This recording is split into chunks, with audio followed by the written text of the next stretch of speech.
team of Truthseekers is on a mission. Scientists, historians, archaeologists, all on the trail of history's enigmas, searching for the truth behind the greatest mysteries known to humanity. It is one of the most remote places on the planet.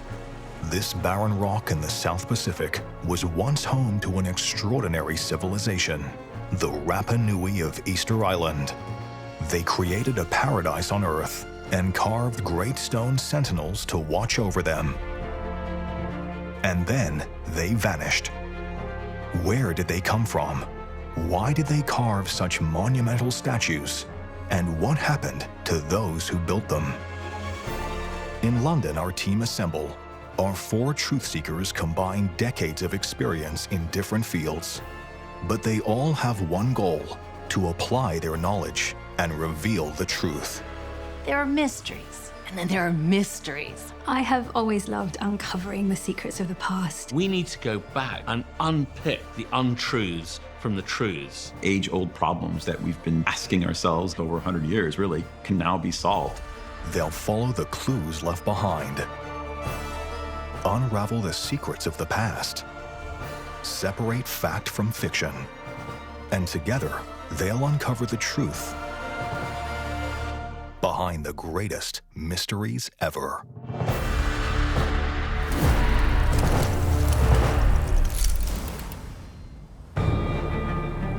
Easter Island is one of the remotest places on Earth, and with an incredibly visual culture, these massive stone heads looking forlornly out to sea. And it's also, most fascinating, one of the last places on Earth to be colonized by human beings. One of the greatest mysteries about the people on Easter Island is, where did they come from? Was it originally from China via Polynesia to Easter Island? Or did they come from Latin America, as some believe? And then, what happened to them? What caused the catastrophic fall of this civilization? Easter Island is a really remote dot of land. An island community is always going to be of interest to anthropologists, as it tends to develop distinct ecology and cultural systems as compared to the mainland. And it makes it a really ideal place to look at processes of social change. Given this isolation, it's been of great fascination to archaeologists. It was once a lush environment, lush island, supporting a lot of people. By the 19th century, it was a desolate island with very few people living on it.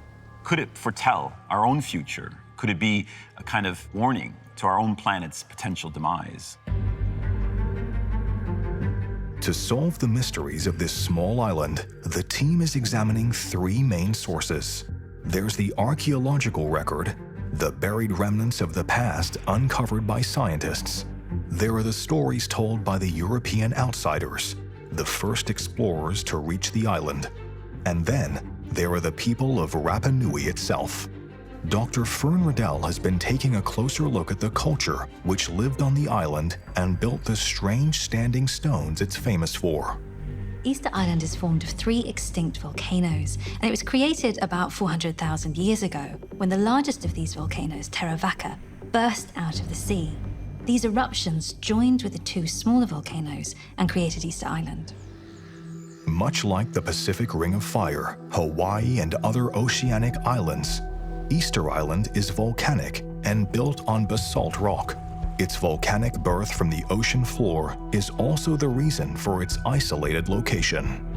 The reason why Easter Island is so fascinating is because it's one of the last places in the world that humans colonized, and it really is the birth of its own civilization. And it's absolutely unbelievable as a microcosm of society. Easter Island is located deep in the Pacific Ocean. The island measures just 24 kilometers from end to end. It is 12 kilometers wide. The nearest mainland is South America, more than 3,000 kilometers east. But even the nearest inhabited island is 2,000 kilometers away. Easter Island is located in one of the most remote places in the world. It's in the eastern corner of what we call the Polynesian Triangle, which is this vast expanse of the Pacific Ocean. The dates are disputed, but there is general agreement that after leaving Africa around 100,000 years ago, humans spread across Asia and Europe. Within 75,000 years, they had populated the Eurasian landmass and began to cross the Bering Land Bridge from Eurasia to the Americas. The Polynesian expansion began around 4,000 years ago, when people left the Southeast Asian mainland and over the next 3,000 years set off to populate the largest expanse of water on the planet, the Pacific. Polynesians managed to navigate, discover, and colonize huge numbers of islands within the Pacific Ocean. The last place they get to is Rapa Nui, or Easter Island. Reaching the island must have been an epic journey for the first settlers of Rapa Nui.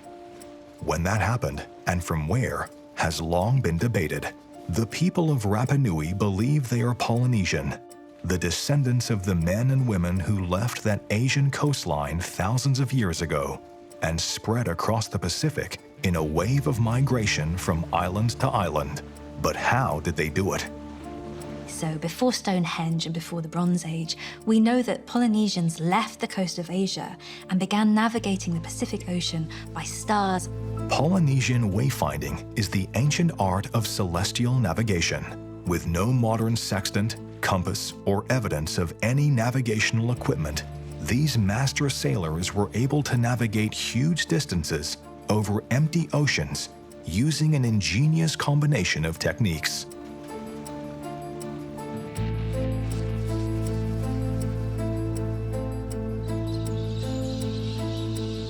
They would note the flight paths of birds native to each island or atoll, knowing when they migrated or flew out to sea, and follow their paths. Being located largely in the equatorial seas, they had a full view of the celestial sky and could remember and recall the locations of over 100 stars and which islands they corresponded to. They could even tell which islands they were near from the changing nature of the waves. As a cultural historian, one of the most important sources that I use is oral history and tradition. And with the Rapa Nui, we have incredible stories and songs about their origin, life on the islands, and their own history to draw from. Like lots of Polynesian cultures, the Rapa Nui told of their history through story and song. One of the most important described how their ancestors embarked on such an epic journey into the unknown. The origin story of the Rapa Nui comes from one of their kings, Hotu Matua. And his people are looking for a new home, and he finds that one of his advisors has had a dream of this incredible three-point island. So he sends them off to hunt for it. 7 men left in a canoe stocked with food for a long voyage. 5 weeks later, they discovered Rapa Nui.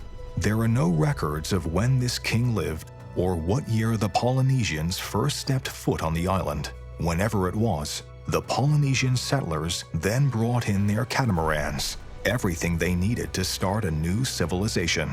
Bananas, root vegetables, and sugarcane, saplings to plant, and small animals to breed and eat. They're not a shipwrecked people. They're people with an incredible civilization and culture and a huge skill set that they are bringing to Rapa Nui's shores. Cut off from the rest of the world, over the generations, the people of Rapa Nui developed a unique culture of their own. Unlike other Polynesian societies, they mastered the art of writing. Their script is known as rongo-rongo. It was learned only by the ruling classes and by priests. To modern scholars, it is a riddle.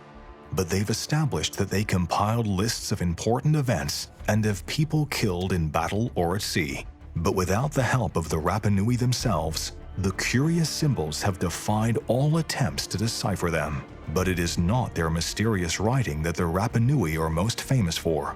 The moai, hundreds of these statues were carved with stone chisels directly from the crater of a volcano. These were the Iringa Ora Ata Tapuna, the living faces of the holy ancestors, the islanders that had gone before. Carved out of the bedrock with stone chisels, It's thought each moai took up to a year to make. Some were as tall as 10 meters high.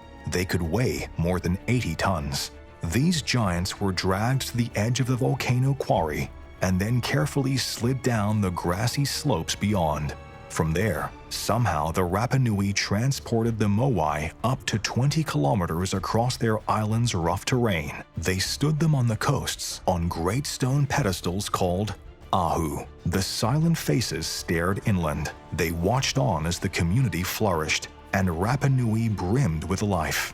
And they watched on as that society crumbled. When the Rapa Nui arrived at Easter Island, they saw deep forests, palm and hardwood trees. Now that's nothing like Easter Island that we see today, so the question is, what happened? By the mid-18th century, the once lush island was barren. Its windswept hills were covered only in grass and shrubs. The trees were gone, and the once thriving community that had built the magnificent moai had withered away. When we ask how the Rapa Nui civilization collapsed, people tend to look at deforestation and say that this is why the civilization no longer exists. For centuries, it was believed that the Rapa Nui had committed ecocide. They had overexploited the resources of their tiny island. This had provoked an ecological chain reaction that destroyed the local environment and their way of life forever. The reason for this destructive path was said to be the moai themselves. It was assumed that each of the massive moai had to be dragged across the island on wooden rollers. The obsession with crafting these stone heads was blamed for the felling of hundreds of the island's precious palm trees, so many that eventually a tipping point was reached and the environment could not recover. And that's very much to do with our own culture and what's happening within it, because we're facing deforestation across the world today. But when you actually listen to the Rapa Nui themselves and they tell us how the moai were created, it doesn't work. According to the Rapa Nui, there was no mass felling of trees for the moai. The great statues were not dragged along the ground on rollers at all. Instead, the islanders claimed that the mighty stones reached their distant perches in a far simpler way. They walked. What these songs and stories give us is tantalizing glimpses into the factual historical past. In the case of the Rapa Nui, it is absolutely key that we listen to them, that we understand their culture and the world that they created. Without an understanding of their written history, Rongo, the potential key to their lived experience, oral history is all we have to rely on. Though it can be an unreliable source of historical information, the truth seekers can begin to build a picture to get to the truth. What's incredibly important about these songs and stories is they help us try to understand when the Rapa Nui first arrived at Easter Island. But we have to be really careful. Myth and legend and stories and songs always go hand in hand, and they can be deeply contradictory.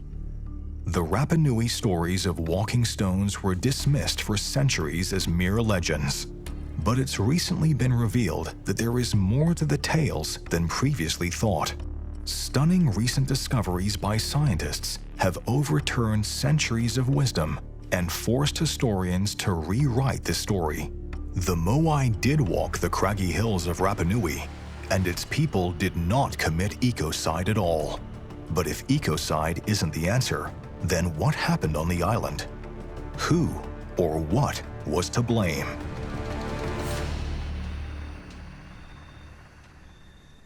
The shores of Easter Island, Rapa Nui. Above the crashing surf, their backs turned towards the mighty Pacific Ocean, stand the moai. These great stone carvings were the work of a remarkable people. A people who built a flourishing society with a strong and enduring visual culture on the most remote island on the planet. A people who then almost entirely disappeared. Dr. Fern Riddell has examined the oral tradition of the Rapa Nui for clues to this mystery. Anthropologist Dr. Karen Bellinger has been investigating what modern science can tell us about the truth behind those old tales.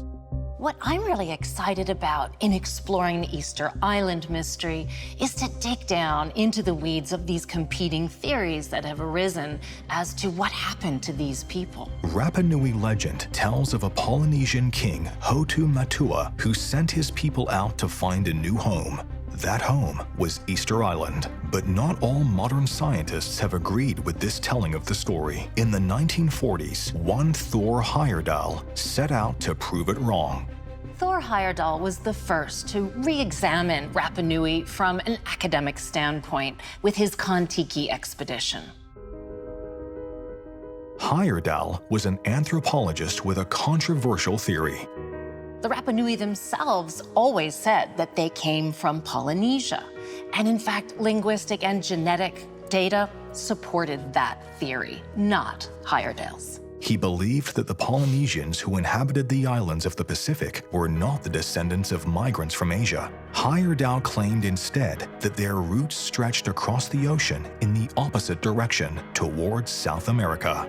According to Heyerdahl, the islands were first occupied around 500 AD by settlers from Peru.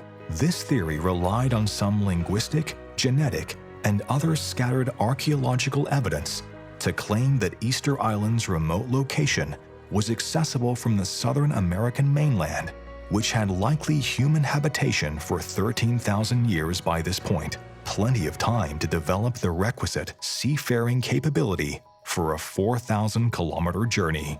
To prove his theory, Heyerdahl mounted a daring experiment. He built a primitive raft out of balsa wood, mangrove, and other native materials of Peru, and used the indigenous designs recorded by the Spanish conquistadors. He called it the Kon-Tiki. Kon-Tiki is a raft that Heyerdahl built himself according to methods that would have been available at the time, and he sailed it from South America to an island in the vicinity of Easter Island, proving that it would indeed have been possible for prehistoric people from South America to have reached Easter Island.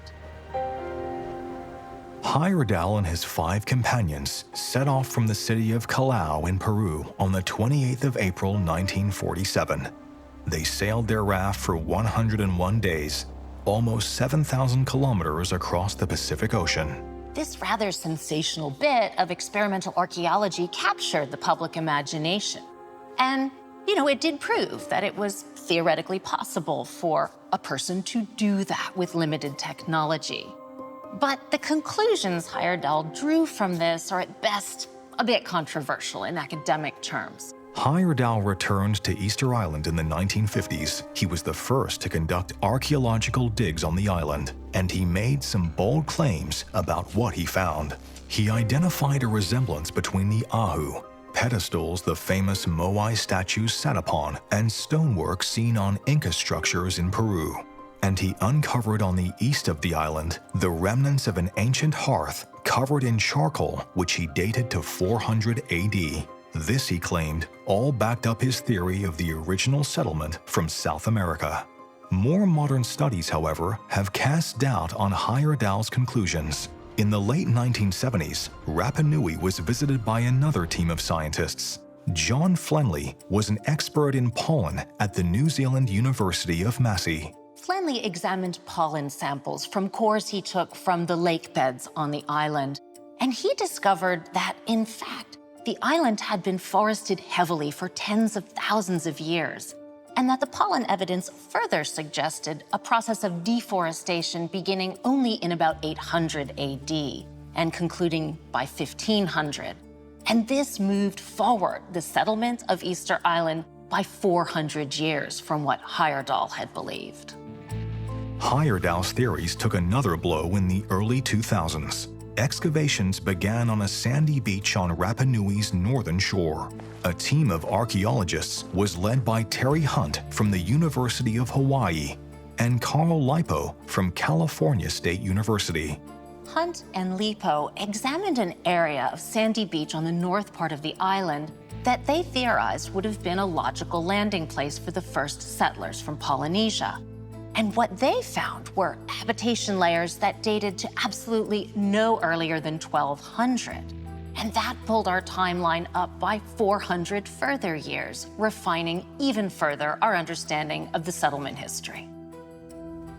But Hunt and Lipo didn't only uncover new information about the beginnings of Rapa Nui society, they also uncovered tantalizing hints about the island's greatest mystery. How did such a flourishing society fall so fast? How did their Pacific Island paradise become a barren rock. The Moai have always been central to theories about the ecological demise of Easter Island. And the work of Hunt and Lipo has gone a long way to help us understand not just the construction of the Moai, but how they were transported throughout the island. It was long assumed that the Rapa Nui people themselves were responsible for the deforestation of the island and the collapse of their island civilization. The ecocide theory has been popularized in recent years by the work of American geographer Jared Diamond. In his best-selling book Collapse, Diamond described Rapa Nui as a society that destroyed itself by overexploiting its own resources. The island's population grew too large, and the obsession with building moai trumped all other considerations. According to Diamond, hundreds of trees were felled for use as rollers to help transport the statues across the island. But the work of archaeologists Terry Hunt and Carl Lipo cast doubt on the theory. The clues, they realized, were lying out in the open all around the island.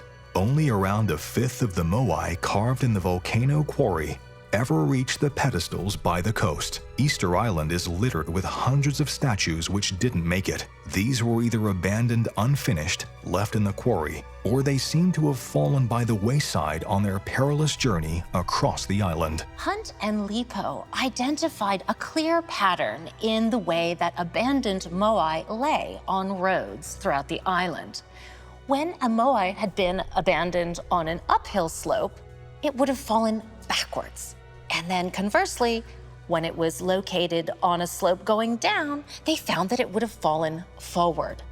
And this led them to the amazing realization that the moai were transported upright. The people of Rapa Nui had always claimed the moai walked across the island from the quarry.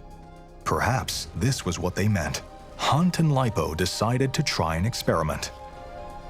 They undertook experimental archaeology in the effort to understand better how the moai were moved, and found to their amazement that by attaching ropes strategically and rocking the moai, much the way one might rock a bowling pin back and forth, causing its bottom to move along the ground, that even small groups could move these multi-ton moai as much as 1 kilometer a day. These findings blew the ecocide argument out of the water. Few, if any, palm trees were required to move the moai. It took hundreds of years for us to realize what the Rapa Nui had been saying all along, beginning with the first European visitors who asked. The Moai walked to their ahu. And it's a classic case of ethnocentrism. When something doesn't fit our cultural frame of reference, we just assume it can't possibly be true. But if an obsession with moai wasn't responsible for the dramatic transformation of Rapa Nui, then what caused the ruin of this island paradise? Hunt wasn't satisfied with the idea that humans alone could have deforested Easter Island quite so quickly, and he went back to consider those deposits he and Lipo had excavated on the beach. And he came up with an extraordinary hypothesis. Among the human remains, tools, and charcoal deposits found on the beach were countless tiny bones. They belonged to an animal that wasn't native to the island, but one that had hitched a ride with the first settlers, the Polynesian rat. The Polynesian rat loves to eat tree seeds and saplings, and it's been estimated that at minimum, their feeding habits on Easter Island consumed 10% of the forest. Introduced into an environment with abundant food and no natural predators, the rat population would have exploded. Any trees cut down by the humans of the island wouldn't have been replaced, as the rats ate the seeds and saplings that would have grown in their place. Destabilized by this new arrival, the island's environment began to collapse. The birds and animals that relied on the trees began to die off along with their habitat. The rats were taking over. As satisfying in a way the conclusions that we can draw from all of this granular data about what actually happened at Easter Island, I think it's important to not forget the people that really suffered a tragedy here. And that's the real story I take, that these people suffered terribly at the loss of their island paradise. It was not the rats alone, however, that were responsible for the demise of Rapa Nui and its unique civilization.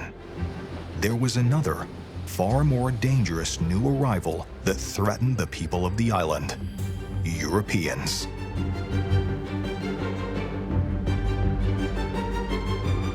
The people of Rapa Nui, Easter Island. For hundreds of years, they lived in isolation.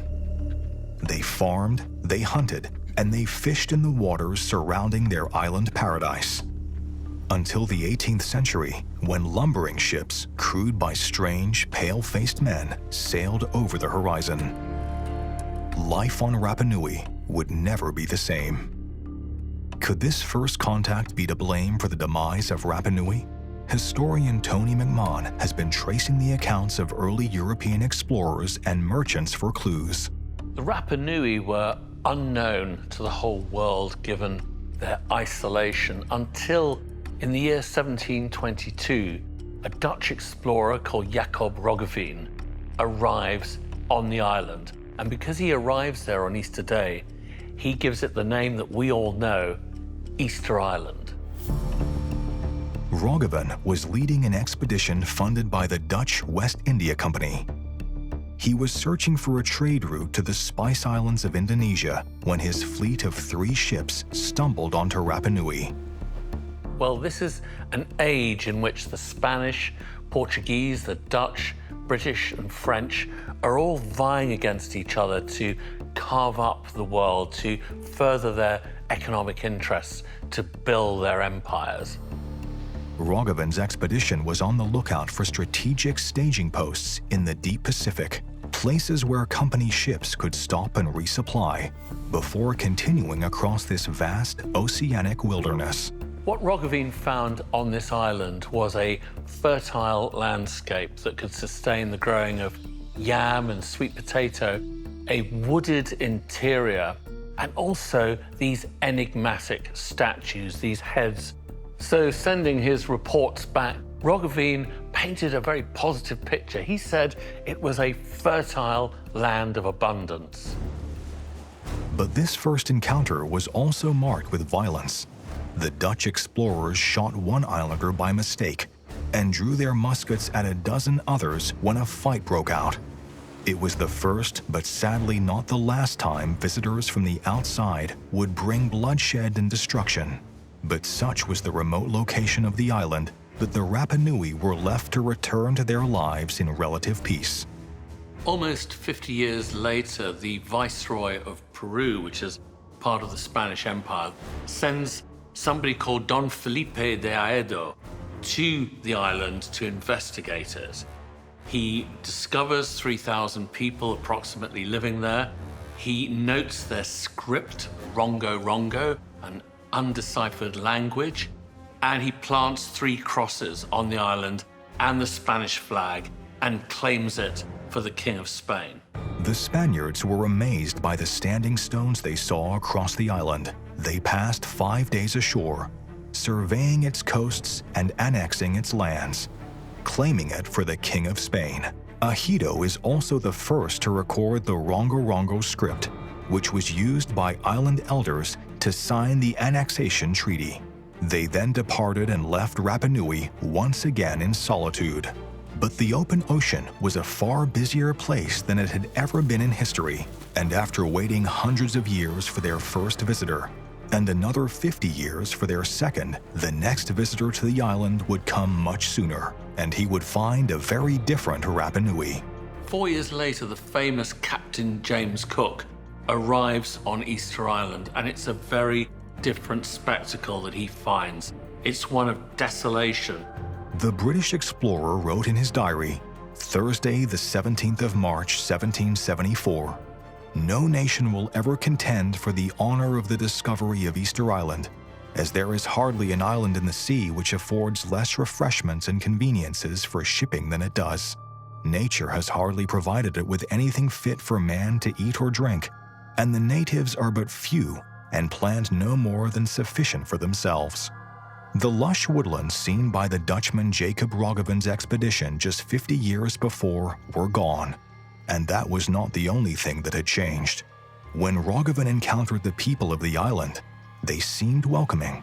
Captain Cook's welcome would not be so warm. When Cook turned up, the natives met his party armed to the teeth with clubs and long spears. Now, this was very different to the reception that the Dutch had got decades before, so something had clearly changed. In just 4 years, a catastrophe seems to have taken place on Rapa Nui. According to Cook, the population of Easter Island had fallen to around 600. The standing stones that once stood as silent guardians of Rapa Nui, which all had a common appearance and were found across the island, had been toppled from their pedestals. A strong and shared identity that had once dominated Rapa Nui had shattered. Cook's expedition found the smashed remnants of the great carvings scattered all across the island. Worship had turned to anger. A new cult appears to have risen around the time, that of the Birdman or Tangata Manu. A more warrior-like cult, distinct from the traditional religion and based on the ritual and dangerous harvesting of sea bird eggs. Their ceremonies were deadly, and their social structures divided on territorial lines. The fall of the Moai was a sign that Rapa Nui society itself had splintered. Symbols and social structure were all changing rapidly. Perhaps it was disease. Perhaps it was a long-brewing civil war stimulated by a scarcity of resource. But one thing seems certain. The sudden arrival of outsiders in their world had thrown Rapa Nui society into chaos. Their old beliefs and certainties had fallen apart, and worse was still to come. In 1786, the French aristocrat Jean-François de Gallup, the Comte de la Pérouse, arrived on the island. By 1789, he had published navigable maps of the area with Easter Island on it. Well, this would prove to be the beginning of the end. With the expansion of empires, the development of maritime trade, and the mapping of the globe, it was the beginning of the end for traditional Easter Island society. By the 1800s, we'd entered a period of aggressive commerce on the high seas, and particularly the whaling and seal hunting industries, which now had maps of the area. Now, they'd overfished off the east coast of America, so they were heading southwards into the South Pacific, into the area around Easter Island. The boom in commerce took a grisly turn. The Rapa Nui people themselves became commodities to be bought and sold. The whalers venturing into the Pacific sometimes came ashore at Easter Island to kidnap slaves for their ships. Men and women from Rapa Nui were forced to work on the seas their ancestors once called their own. But it was not only whalers who came, but slavers too, known as blackbirders, who would kidnap Pacific Islanders on boats and transport them to work on plantations on the Peruvian mainland. In late 1862, 8 ships appeared off the coast of Rapa Nui and took 1,407 islanders, over a third of those who remained. The population of Easter Island, the Rapa Nui, was massively denuded by this slaving activity by the Peruvian blackbirders. When news got out of what was going on, there was an international outcry, and pressure was put on Peru to return the islanders to their birthplace. But for most of those kidnapped from the island, it was too late. By the time it was agreed to return the people to Rapa Nui in late 1863, the majority had already died in servitude in Peru. Of the 100 who made the journey home, just 12 survived the voyage across the sea. This was not just a physical genocide, it was a cultural genocide as well. The blackbirders particularly prized the literate class of priests. Every single one of them on Rapa Nui was enslaved. But the priests were the only ones who understood Rapa Nui's mysterious script, Rongo Rongo. Without them, that knowledge was lost forever. The stories and histories that must have been recorded have remained trapped in the undeciphered writings ever since. By 1866, there were only 111 indigenous Rapa Nui people left on the island, and only 36 of them had children, which means that everybody on Easter Island today is essentially descended from those 36 people. There was another humiliation left for the people of Rapa Nui, however. In November 1868, a British Royal Navy frigate dropped anchor at the island. The crew from the HMS Topaz went ashore. By now, the islanders were too few and too brutalized to resist the newcomers. In a village on the southwestern tip of the island, the British sailors found a gigantic moai half buried in the ground. It was a rare specimen, carved not out of soft volcanic rock known as tuff, but the far harder kind, basalt. This must have been a labor of love for its creators. But that made it all the more tempting for the crew of the HMS Topaz. So what did they do? They took it on board the ship back to London. And if you go to the British Museum today, you can see it's still there. The British were not the only ones to plunder the island. The French, Americans, and Belgians all followed in their footsteps and carried off moai to display in museums back home. The moai had failed to protect the people of Rapa Nui from disaster, disease, and slavery. The great carvings had fallen from their pedestals, been broken and abandoned, and now they too were captives. By the end of the 19th century, the Pacific island of Rapa Nui had been transformed. What had once been a verdant island paradise was barren and windswept. The standing stones, which its people had lovingly carved and raised on pedestals around the island, now lay broken on the ground.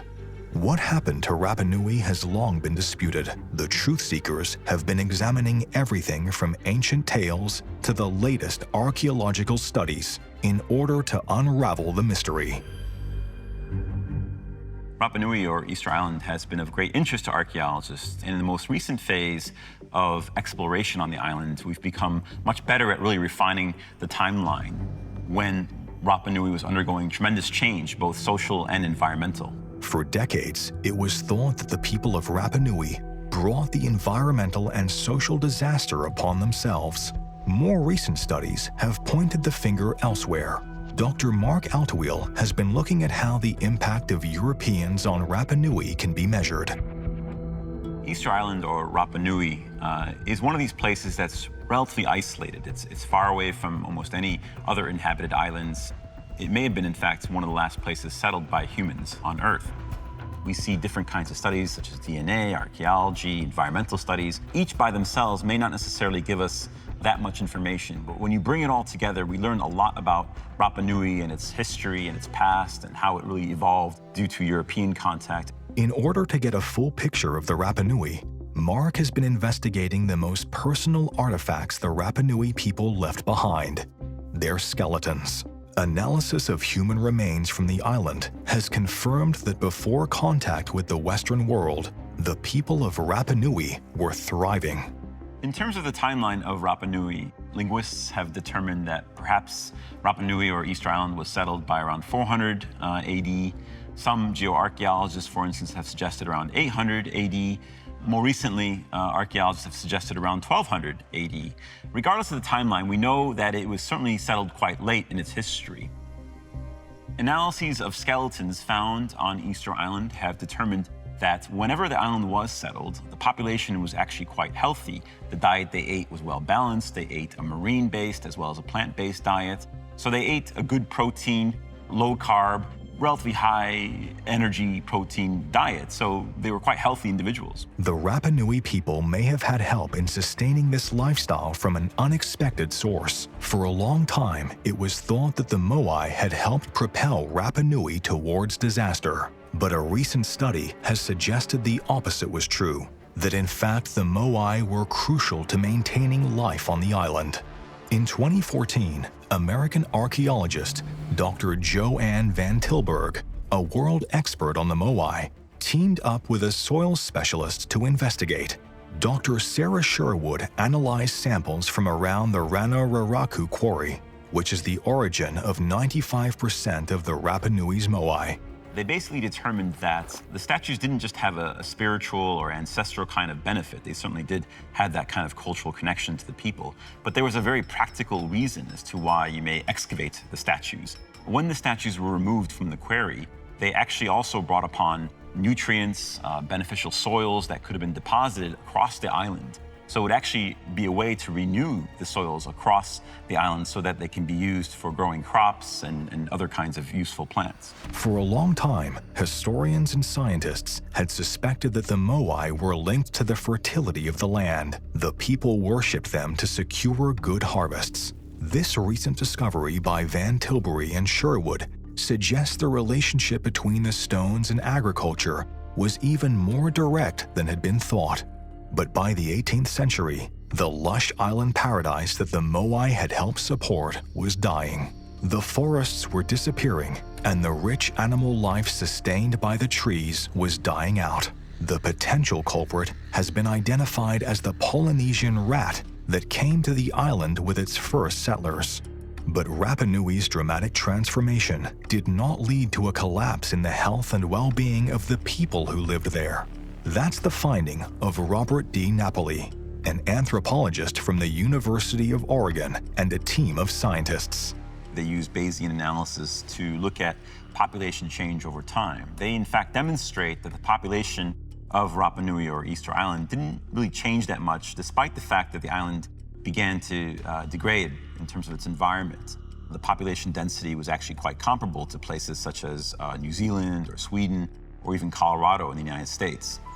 The birds they had once hunted were dying out, and deep-sea fishing was impossible without tree trunks to build boats. But the Rapa Nui people adapted. Their diet shifted. They took advantage of the one thing they had plenty of: rats. The rats on Rapa Nui were quite devastating to the island in many ways. We know that the rats probably ate seeds of plants, which would have meant that deforestation would occur over time. However, at the same time, the rats were also a source of meat. So the population may have adapted to the fact that rats were there and simply ate the rats as a way to sustain themselves. Despite the abundant supply of rats, the Rapa Nui no longer had access to a high-protein fish-based diet. On an increasingly barren island, the Rapa Nui people struck on another ingenious solution. They used the pumice rock, this volcanic stone, effectively, to basically be slightly ground up, put into little clumps, little islands, and these volcanic rocks would basically retain moisture and other nutrients, which would then be used to grow crops upon these volcanic rocks. They were kind of using them as a way to really trap nutrients so that plants can grow and then be used to be eaten. In these gardens, a collection of basalt pebbles, cobbles, and boulders were placed on the ground over planted seeds. This process is called lithic mulching. It helps prevent soil erosion by creating microclimates, which creates shade, trap moisture, protect plants from the wind, and stabilizes temperature. These rock gardens covered up to 1/10 of the island. Using them, the Rapa Nui were able to grow sweet potato, yams, and taro, all high in vitamins, carbohydrates, and proteins. So it was a really effective way to utilize those local resources to really live on the island as best as you can, despite the fact that the environment began to degrade. But even as the Rapa Nui adjusted to the changing world around them, another threat emerged once more on the horizon: Europeans. Now, after European contact, there's a tremendous change that really begins to occur on the island. People begin to be affected in terms of disease, some literally taken away by Europeans to be enslaved, and a lot of the elites were removed. People who had important, really social connections. The social networks within the island become disturbed. People who would have had knowledge, both in terms of language, writing, spiritual knowledge, connections to the ancestors even, those people in many cases were removed. And so at one point, the Rapa Nui inhabitants certainly were able to adapt to environmental stress, but European impact really begins to break down society because it removes that social structure that enabled it to succeed. Weakened by new diseases, exploited by slavers, and murdered when they tried to resist. The people of Rapa Nui dwindled in number. This fatal decline was reflected in the Moai themselves. We know that most of the Moa statues have been erected and sort of carved out between 1400 and 1700 AD. Now, after European contact in the 18th century, that's when we begin to see Moa statue activity decrease substantially. There may have been some activity, but it certainly decreased substantially. And in fact, that's the point in which Rapa Nuian society begins to break down. But by the late 19th century, there were few Rapa Nui people left. Their way of life had been stamped out, their songs and stories almost forgotten. On the 9th of September 1888, the island was annexed by Chile. The few remaining indigenous people were corralled into a town on the west coast. They were forbidden to leave. The hills where they and their great Moai once walked were given over to a new invader. For the next 60 years, thousands of sheep roamed Rapa Nui. They destroyed what was left of the ecosystem, stripping the remaining vegetation and topsoil from the island. The destruction of what had once been paradise was complete. What a catastrophic fall from the civilization that had been found in 1722. This case study of Easter Island just proves the truism that anytime you've got human interaction, things are going to get complicated. One of the things that we can draw from these oral traditions is just exactly the influence of European culture on the Rapa Nui and how much damage we have done.